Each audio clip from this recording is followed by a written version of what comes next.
एक ऐसा इंसान जिसने बचपन में अपनी दादी को खोया, युवावस्था में अपने पिता को खोया, पूरी दुनिया के सामने मजाक बना, लेकिन फिर भी राजनीति छोड़कर भागा नहीं। कांग्रेस खत्म हो रही थी, नेता पार्टी छोड़ रहे थे, टीवी चैनल रोज उनका मजाक उड़ा रहे थे, और उसी वक्त वो आदमी सड़क पर उतर आया। लोग कहते हैं राजनीति सिर्फ भाषणों से नहीं चलती, लेकिन कुछ लोग राजनीति को भावनाओं से बदल देते हैं। ये कहानी है राहुल गांधी की, एक ऐसे आदमी की जिसे कभी भारत की राजनीति का सबसे कमजोर खिलाड़ी कहा गया, और आज वही आदमी सत्ता के सबसे बड़े चैलेंज के रूप में खड़ा है। 19 जून 1970, दिल्ली, भारत का सबसे ताकतवर राजनीतिक परिवार। घर में प्रधानमंत्री आती जाती थी, देश के बड़े फैसले डाइनिंग टेबल पर चर्चा बनते थे। राहुल गांधी का जन्म ऐसे परिवार में हुआ जहां राजनीति नौकरी नहीं थी, वो विरासत थी। उनकी दादी इंदिरा गांधी उस समय भारतीय राजनीति का सबसे बड़ा चेहरा थी। उनके पिता राजीव गांधी राजनीति में आने से पहले एयर इंडिया में पायलट थे। उनकी मां सोनिया गांधी इटली से भारत आई थी। बाहर से देखने वालों को लगता था कि यह परिवार दुनिया का सबसे भाग्यशाली परिवार है, लेकिन सच्चाई कुछ और थी। सत्ता जितनी ऊंची होती है, उसके दुश्मन भी उतने ही खतरनाक होते हैं। 31 अक्टूबर 1984, दिल्ली में सुबह गोलियों की आवाज गूंजी। प्रधानमंत्री इंदिरा गांधी को उनके ही बॉडीगार्ड्स ने गोली मार दी।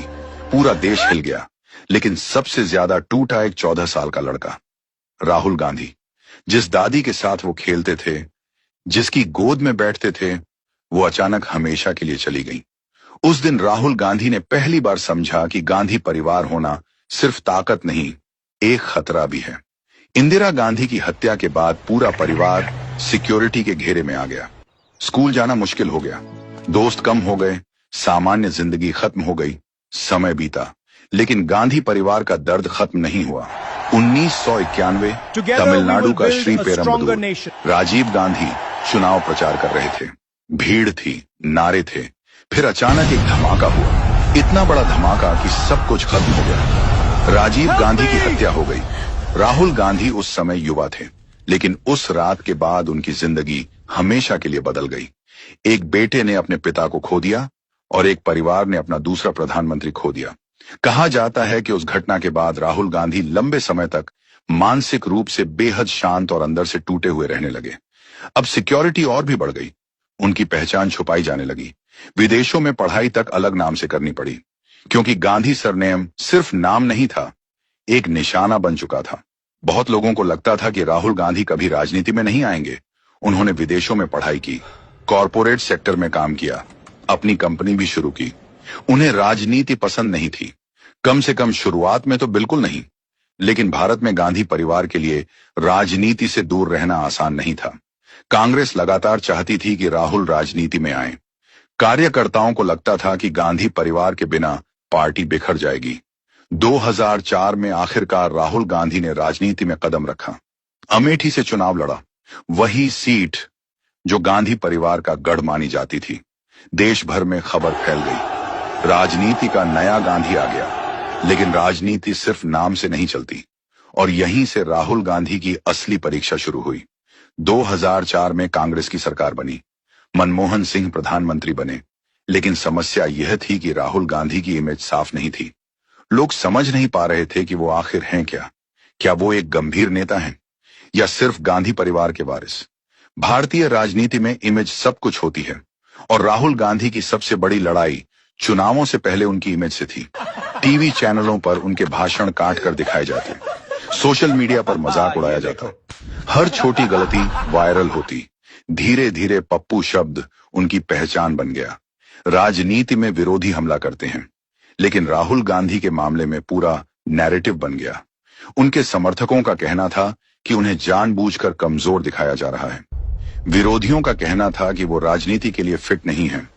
फिर आया 2014, भारतीय राजनीति का सबसे बड़ा टर्निंग पॉइंट। नरेंद्र मोदी नाम का एक नेता पूरे देश में तूफान बन चुका था।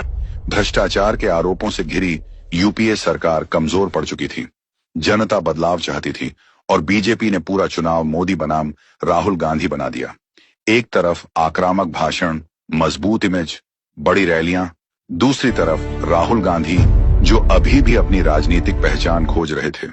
नतीजा आया, कांग्रेस सिर्फ 44 सीटों पर सिमट गई। इतिहास की सबसे बड़ी हार। पूरा देश हिल गया। टीवी चैनलों पर एक ही सवाल था, क्या कांग्रेस खत्म हो गई? 2014 की हार के बाद कांग्रेस टूटने लगी। बड़े नेता पार्टी छोड़ने लगे, कार्यकर्ता निराश हो गए, राहुल गांधी गायब रहने लगे।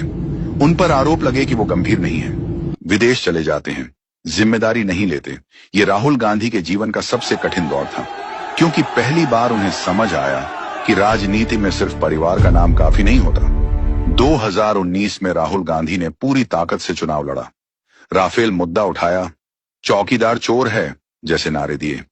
लेकिन मोदी की लोकप्रियता और बढ़ चुकी थी, बीजेपी ने और बड़ी जीत हासिल की, और सबसे बड़ा झटका तब लगा जब राहुल गांधी अमेठी सीट हार गए। वो सीट जो दशकों से गांधी परिवार की पहचान थी। पूरे देश में मजाक उड़ा। लोग बोले, अब राहुल गांधी खत्म हो गए। उन्होंने कांग्रेस अध्यक्ष पद से इस्तीफा दे दिया। कांग्रेस और कमजोर हो गई। लेकिन हर इंसान की जिंदगी में एक ऐसा दौर आता है जब या तो वो टूट जाता है या पूरी तरह बदल जाता है।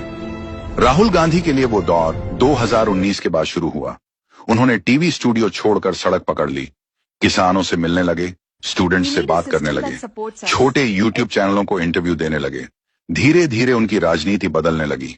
2022 कांग्रेस कमजोर थी, बीजेपी अपने सबसे मजबूत दौर में थी। तभी राहुल गांधी ने एक ऐसा फैसला लिया जिसकी उम्मीद किसी ने नहीं की थी। भारत जोड़ो यात्रा। कन्याकुमारी से कश्मीर तक हजारों किलोमीटर पैदल यात्रा। लोगों को लगा यह सिर्फ राजनीतिक स्टंट होगा, लेकिन राहुल गांधी लगातार चलते रहे। धूप, बारिश, ठंड, भीड़। वो किसानों से मिले, मजदूरों से मिले, बच्चों से मिले, महिलाओं से मिले। टीवी पर जो आदमी पप्पू कहलाता था, वो जमीन पर लोगों से जुड़ता दिखने लगा, और धीरे धीरे उनकी इमेज बदलने लगी। क्योंकि राजनीति सिर्फ ईमानदारी से नहीं चलती, रणनीति भी चाहिए। भारतीय राजनीति का सबसे बड़ा मुकाबला अब सिर्फ पार्टियों का नहीं रहा, यह दो विचारधाराओं का संघर्ष बन गया। एक तरफ नरेंद्र मोदी की आक्रामक राष्ट्रवादी राजनीति, दूसरी तरफ राहुल गांधी की सामाजिक न्याय और संविधान बचाने वाली राजनीति। आज भी देश में सबसे बड़ा सवाल यही है, क्या राहुल गांधी कभी प्रधानमंत्री बन पाएंगे? कुछ लोग कहते हैं कभी नहीं, कुछ कहते हैं राजनीति में कुछ भी संभव है।